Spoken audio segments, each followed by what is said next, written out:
After a rough 2024 season offensively, the Braves have plenty of bounce back candidates, but I'm going to tell you which one is most likely to bounce back and have a big year in 2025 on today's episode of Locked On Braves. So let's get into it.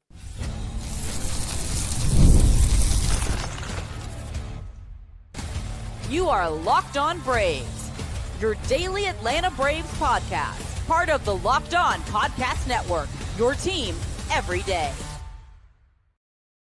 And welcome back to Locked On Braves, part of Locked On Sports Atlanta, where we cover your favorite Atlanta sports teams each and every day. I'm your host, Jake Mastriani.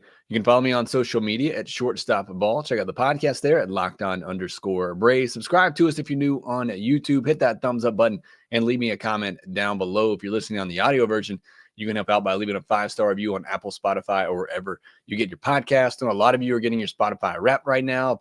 We're a part of that. First of all, thank you so much. But also let me know. Post it on socials, either at Shortstop Ball or at Locked On Braves, or both. Would love to hear from you if I made your top list there. If not, let's see how we can make that happen in 2025. But thank you again for all your support here at Locked On Braves. Today's episode, we're going to look at some bounce back candidates. The Braves obviously have several on the offensive side, but I'm going to tell you which ones I think are most likely to rebound in 2025. We'll also talk about some news from the day where the Oakland Athletics made a huge free agent move. We'll discuss that. Also, some notes from article from Jeff Passan and Buster Olney on what to expect with the winter meetings approaching. We'll get into all that on today's episode. And you can start the NFL season with a big return on FanDuel. New customers can place a $5 bet, and you'll get started with $150 in bonus bets if you win your first $5 bet. Visit FanDuel.com to get started today. We're going to get started looking at some bounce back candidates for 2025. Let me know in the comments section below, or if you're here with me live, let me know who you think is most likely to bounce back and have a big season. And like I said, there are several players that we can look at on the offensive side. I'm going to start with Ronald. Played in just 49 games last year, /250, 351, 365.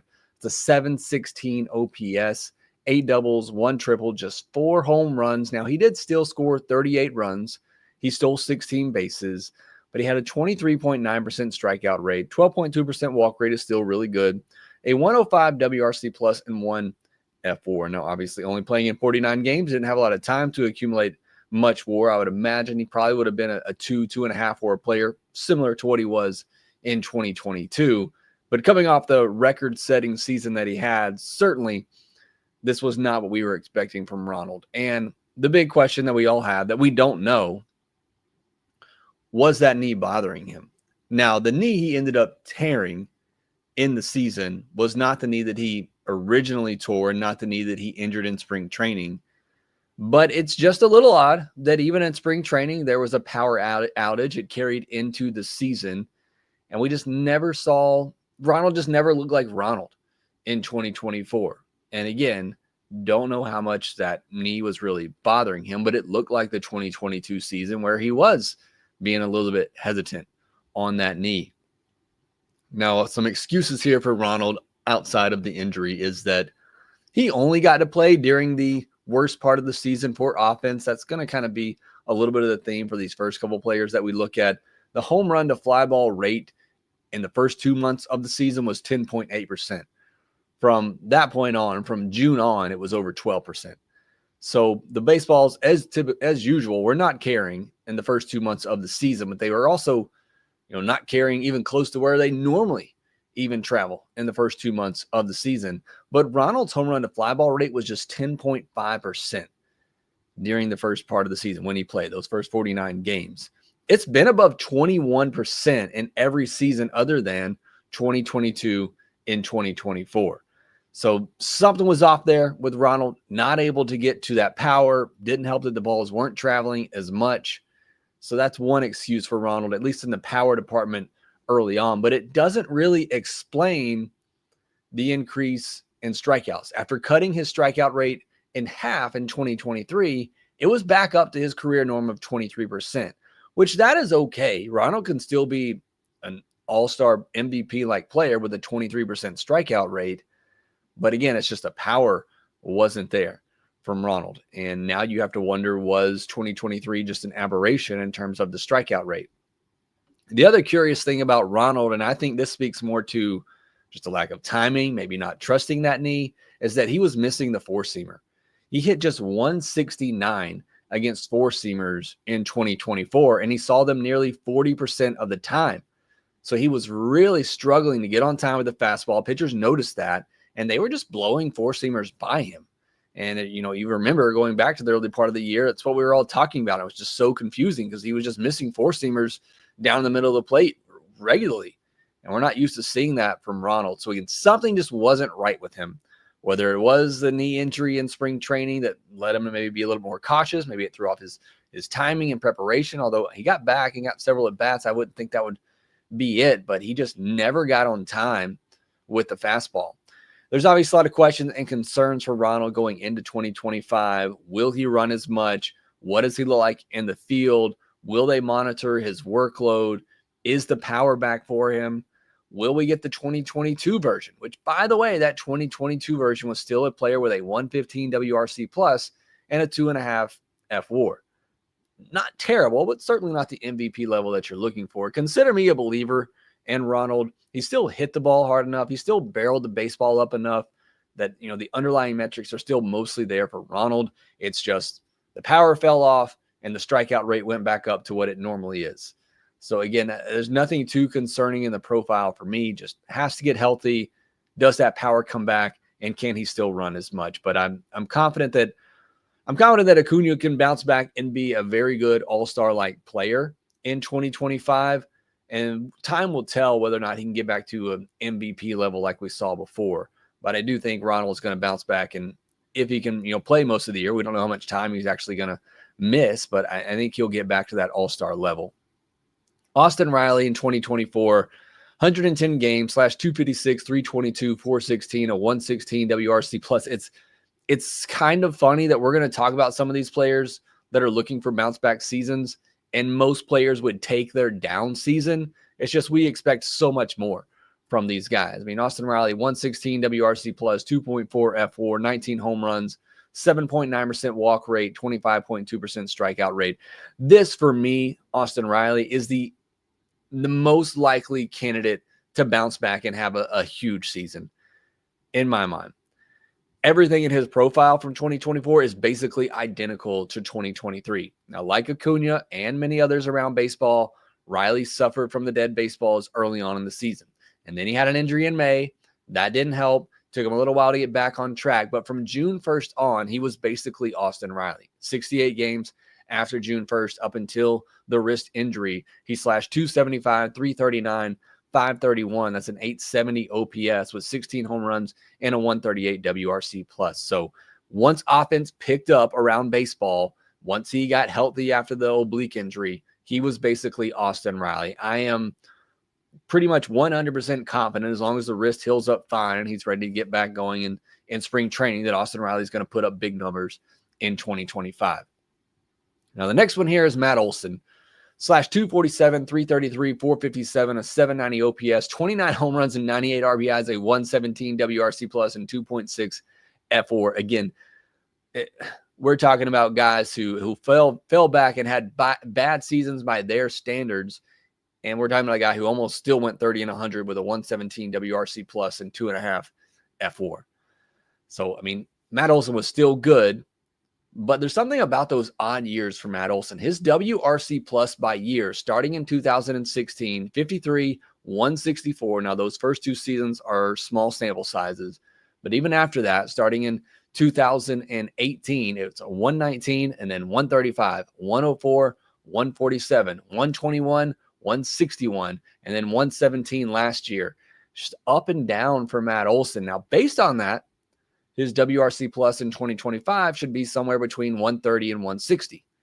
And let's hope that's the case. But from similar to Austin Riley, from June 1st on, he slashed 253, 338, 472. It's an 811 OPS, a 123 WRC plus.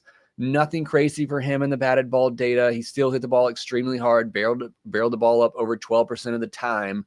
He improved a lot defensively, which is great. I would not be surprised at all if Matt Olson hits 40 and drives in 110 next year. Again, especially with it being an odd number year, it would not be surprising to me at all. 2023, I think, will always clearly be an outlier for Matt Olson and many other Braves. I've talked a lot about the dead baseballs and offense being down in 2024. We also have to acknowledge that offense was way up in 2023. And it's like Major League Baseball, for whatever reason, they want to keep messing with things. They tried to overcorrect it, and pitching became too dominant in 2024. So clearly 2023 is going to be an outlier for a lot of players. And I don't think it's just on the Braves. I think it's across baseball. You saw some big numbers. But I think 2023 will be an outlier for Matt Olson. And I think he's somewhere probably in between. But maybe it is just going to be this up and down thing with Matt Olson and his profile. But I do think 2025 is going to be another big season for him. Like I said, 40 and 110 would not surprise me. Now, I do think that average is probably somewhere in the 250-ish area. I don't think we ever see him hit over 280 again like he did in 2023. But I do think he gets back to, 250 average, 35, 40 home runs, over 100 runs batted in, which, again, he almost still did in 2024. All right, we got a lot more to get to. Ozzie Albies, Sean Murphy, and a couple of honorable mentions as well, and a couple of pitchers in Ian Anderson and Bryce Elder. We'll discuss them here next. Get ready to tackle the NFL action with FanDuel, America's #1 sportsbook, because right now new customers can bet $5 and get $150 in bonus bets if you win. The FanDuel Sportsbook app gives you everything you need to place live bets on the NFL all in one place. So when you get a hunch in the middle of the game, you can check out the latest stats, view live play-by-play, and so much more on the same page where you place your bets at FanDuel.com. While you're there, you can also check out the World Series odds for 2025, where your Atlanta Braves have the third best odds. We'll see how that changes in the coming weeks with the winter meetings coming up. A lot of big moves happening. Juan Soto, that deal goes down. If he signs with the Mets, does that all of a sudden move them up? Their odds up. So you can check that out at FanDuel.com. And again, get started with $150 in bonus bets if you win your first $5 bet. Also, make sure you visit FanDuel.com/playsafe for tools and resources to help you stay in control of the way that you play. Never waste a hunch and make every moment more with FanDuel, an official sportsbook partner of the NFL. Thanks as always for making Locked On Braves your first listen of the day. Go check out Locked On MLB for your second listen, solely getting you caught up and prepared for the winter meetings happening this weekend. Officially gets underway on Monday, but you'll probably see everybody getting in on Sunday. May get a little bit of news there. So again, make sure you're checking out Locked On MLB on YouTube or wherever you get your podcasts. We'll be back on Friday afternoon with a mailbag episode. You should see a post from Locked On_Braves on X Friday morning. Make sure you submit your question to that post to be answered on Friday's mailbag episode. Jump back into the bounce back candidates here. I talked about Ronald, Riley, Olson. Riley, to me, is the obvious choice to bounce back and have a big year. I still think Ronald and Olson will bounce back to some degree and have better years. But Riley, to me, is the obvious candidate of those three. Ozzie, meanwhile, is the one that probably worries me the most. Now, 2024 for Ozzie, 99 games, /251, 303, 404, 707 OPS. 10 home runs, 8 stolen bases, 95 WRC plus, 1.3 F4, 6.2% walk rate, just a 14.9% strikeout rate. The thing that worries me with Ozzie, and he also kind of has this every other year thing going, it's usually due to a long absence from injury. That's what we've seen from Ozzie over the last several years, 2020, and then there's 2022, and then 2024. Where he missed significant time with injury, and it obviously has affected his numbers.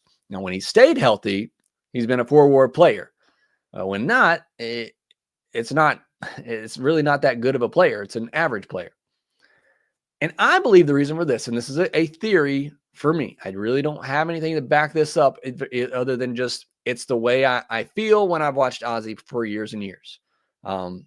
And I understand I'm not backing this up with any evidence to prove it, and that's not the way we should do things here. But sometimes you just get that way as a fan. Certain things kind of strike you that you just you can tell, and you get a feel for it, a vibe for it over the years and years of watching a particular player. For me, with Ozzie, I feel like he's a volume player. And what I mean by that is that he needs those at-bats to get to his numbers. Now, if he gets those at-bats, it's an all-star level player. The numbers he gets to are all-star worthy. Now, some people can get 500, 600 at bats and not come near what Ozzie Albies can give you. But if Ozzie Albies is getting those volume of at bats, he's going to get to those numbers. And again, this is just a feeling for me. I think that's because he can be very streaky. Part of that is his approach. He's very aggressive when he goes to the plate. And when he's on and he's locked in, he's just going up there and hitting everything. It's like he knows what's coming. He's sitting on it and he's ready and he doesn't miss it. And he can go on just incredible hot stretches. But because of that, I feel like when he's not on and he's going up there and being overly aggressive, it's a lot of weak ground balls to second. It's a lot of pop-ups. It's a lot of quick at bats.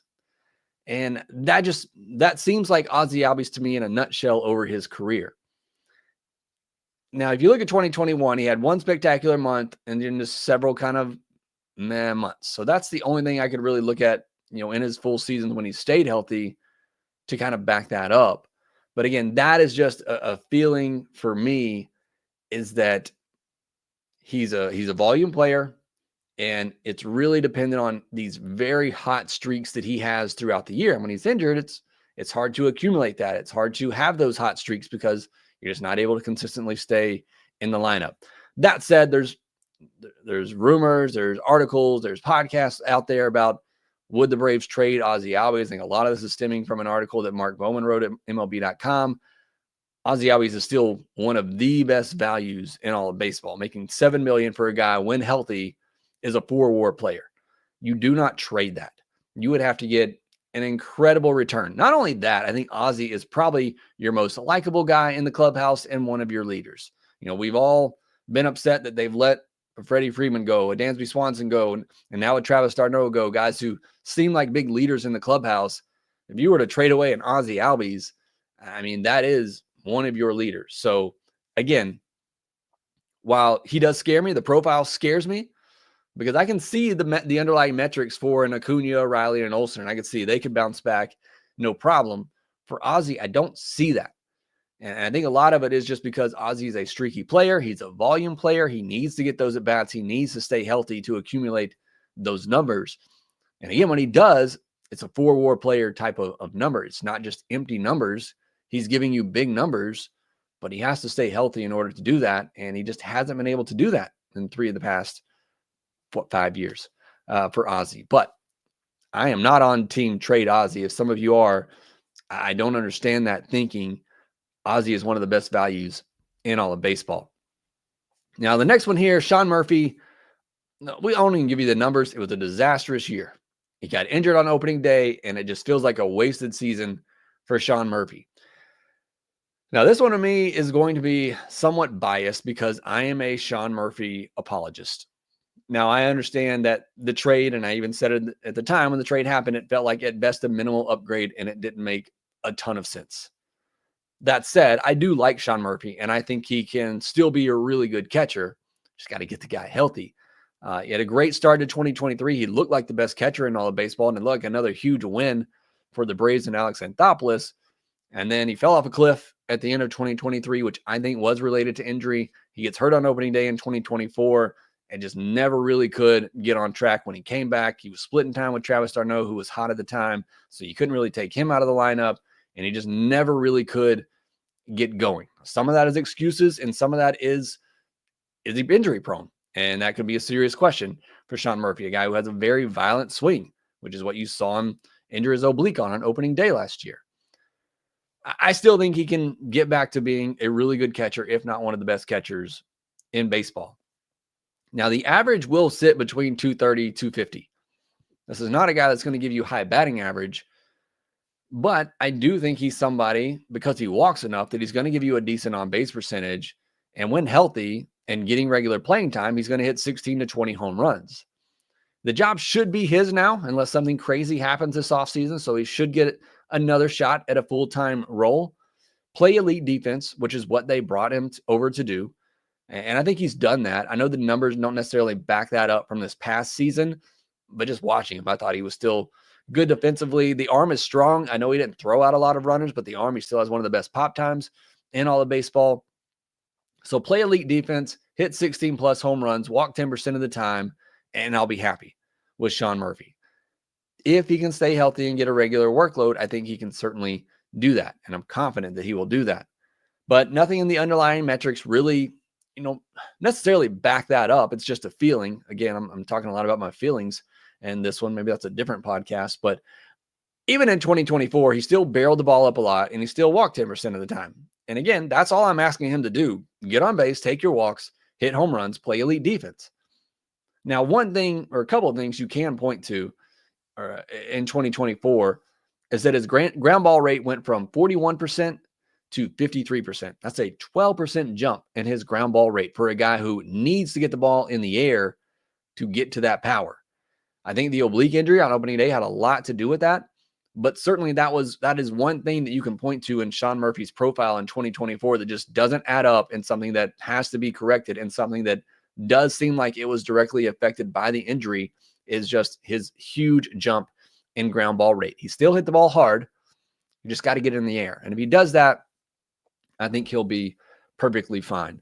We've got to stay healthy. And certainly that's starting to become a little bit of a question after the end of 2023 and the 2024 season. A couple of honorable mentions on offense, and then I want to get into some pitchers and some of the news from the day. Orlando Arcia, can he be better offensively than he was in 2024 and bounce back? Yes, but that isn't saying much because he had one of the worst seasons offensively in all of baseball. I would hope that he could bounce back from that. I still think at best he's a slightly below average offensive player, pretty much what he was over 2023. Everybody remembers the hot first half from Arcia, but on the season, he was pretty much what I thought he would be, a 90 to 95 WRC plus type of player, just slightly below average.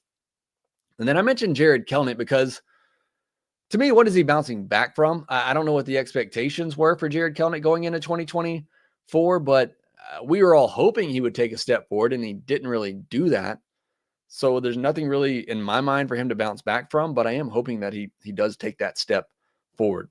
All right, next we'll look at a couple of pitchers. Ian Anderson and Bryce Elder. Can they bounce back in 2025? Will they be on the team in 2025? We'll discuss that and get into some news from the day. All that here next.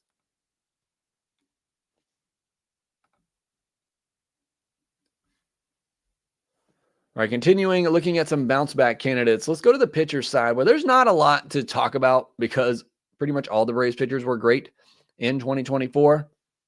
But I do want to talk about Ian Anderson. Last time we saw him at the MLB level was 2022 when he was being demoted after posting a 5.00 ERA in 111 2/3 innings. He somehow still got 10 wins that year, which is kind of incredible to think about. Since then, he's been trying to work his way back to the guy who finished top 7 in the Rookie of the Year voting 2 years in a row, which is kind of incredible, as a 22 and 23-year-old, and was a stud in the postseason. Things didn't get better for him at AAA in 2022. Then he got hurt at the beginning of 2023, missed all of that season, basically, came back at the end of 2024. He posted a 3.96 ERA in 52 1/3 innings with a 9.11 K per 9 and a 4.64 walk per 9. Walks, control, that's always been the issue for Ian Anderson, and that continued to be the issue for him at AAA this year. The Braves could have given him a chance at the end of 2024, and they chose not to. He's out of options, so he's either on the roster to start the season or he's most likely with another team because I don't think he would clear waivers. I think somebody would take a chance on him. In his last 3 starts at Gwinnett, he allowed just 4 runs on 10 hits and 17 innings with 18 strikeouts. That's great, but he walked 12 batters. Again, that is still the issue with Ian Anderson. In his final 8 outings at Gwinnett, he went at least 5 innings in all but 1 and gave up 2 earned or less in 6 of the 8. So he finished the year strong, still has the issues with the walks. That's there, hasn't gone away. But he had an issue with that at the major league level and was still really effective. As Dusty Baker called it in the World Series, he was wildly effective in 5 no-hit innings. And can you do that? Can you come back to the major league level and still walk over 4 batters per 9 innings and be effective? It's hard to do, especially when he was essentially a 2-pitch pitcher at the time. I don't know, but I'm hopeful for Ian Anderson. I would love to see him come back and have an impact. In my roster prediction episode that I did, I had him as that 5th starter going into the season. I think because, like I said, he's either on the roster or he's with another team, in my opinion. So I think Ian Anderson might get a shot to begin the year if he's still with the Braves. Now, Bryce Elder. He had a 3.17 ERA and a 1.24 whip in 2022. And then he followed that up with a 3.81 ERA and a 1.28 whip in 2023. Both good numbers his first two seasons. And then in 2024, he had a 6.52 ERA and a 1.62 whip in 49 2/3 innings pitched. Just awful. He was awful. For me, Elder is clearly not as good as he was in 2020 at the end of 2022 and at the beginning of 2023. I also don't think he's as bad as he was in 2024. Can he settle into that fifth starter role? A guy that eats some innings, goes five or six innings every time out and can keep your team in the game, 3-4 earned or less. Because I think that's always been the ceiling for Bryce Elder. And I believe he could get there if he's still on this team. Elder just got bombed in 2024. He didn't miss enough barrels, and the slider was not as good for him in 2024 as it was in 2023. Looking at the heat map for his slider, it was just a little bit more all over the place than it was in 2023, and he wasn't able to consistently throw it down and away to righties or get it under the bat to lefties, left it over the plate too much, and he got hammered for it. So if he can get that back under control, again, it's a very thin margin for a guy like Bryce Elder. He has a lot of movement on his pitches, can be very good, but he has to be able to work those pitches on the edges. He can't leave them over the middle of the plate like most pitchers can't.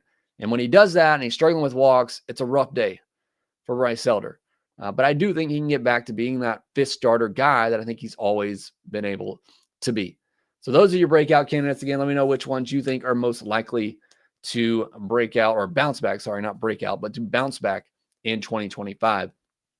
Now let's get to the news of the day.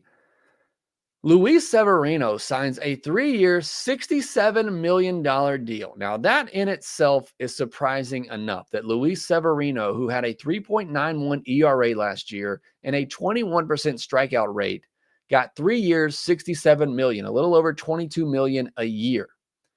That's the first shocking part of this news. Maybe the other shocking part is it was the Sacramento A's who did it, who signed this deal. Now, maybe they had to pay a little bit more because of where they are and taxes. I'm not going to get into all of that, but either way, that's a big deal for a guy who, like, it was a good season for Luis Severino. It's fine. It's a fourth, fifth starter type of guy, but 3 years, $67 million, over $22 million a year for Luis Severino. Free agent starting pitching prices just continue to be a little absurd. And look, the market is what it is, and you got to pay these prices. It's just, are the Braves really going to pay $25 million a year for Nathan Eovaldi? Because if Severino's getting over $22 million a year, what do you think Nathan Eovaldi is going to get? And look, I'm not all that in love with Nathan Eovaldi. I think he's at best slightly better than Luis Severino, but I do think he is a better sign. What do you think he's going to get? So just crazy prices right now for these pitchers. And then an ESPN article with Jeff Passan and Buster Olney previewing the winter meetings. Couple of notes from that article. Soto expected to sign this weekend. It'd be great if he did it on Saturday or Sunday going into the winter meetings. There'd be a lot of talk about the winter meetings. Baseball would be all in the news, and it would lead into a big winter meetings and then a domino effect. After he signs, we could see a lot of signings at the winter meetings, which would make for a really fun event and put the baseball kind of in the spotlight. So that would be a lot of fun. Passan believes that Soto is holding up the rest of the market, that once he signs, we'll see the busiest December for baseball transactions that we've seen in recent memory, was the quote from Jeff Passan. I hope that's the case. Could make for a very fun week next week. Even if the Braves aren't involved, just to see some of these players start coming off the board would be a lot of fun. Other question that kind of came out of this, should his contract exceed Ohtani? We don't really have time to get into that now, but I'd love to know your thoughts. Should the Juan Soto deal exceed what Shohei Ohtani got? Because in my mind, Shohei Ohtani may be the best player we've ever seen and can do it on both sides. Juan Soto is probably eventually going to become a really good hitting DH at some point. But, again, market is what it is. And to be fair, say they both get $700 million. I think Soto's is going to be over 12, 13, 14 years, whereas Ohtani was 10 years. But either way, just curious your thoughts on that. Would you pay more for Ohtani or Soto, because it's looking like Soto might get as much, if not more, than Ohtani. Another note from here on Max Fried, he's gaining a lot of interest from the Yankees, Red Sox, and Blue Jays, possibly the San Francisco Giants as well, according to Passan. He apparently had a long Zoom call with the Yankees this week that went well, so that could be an interesting one. And it doesn't matter to me.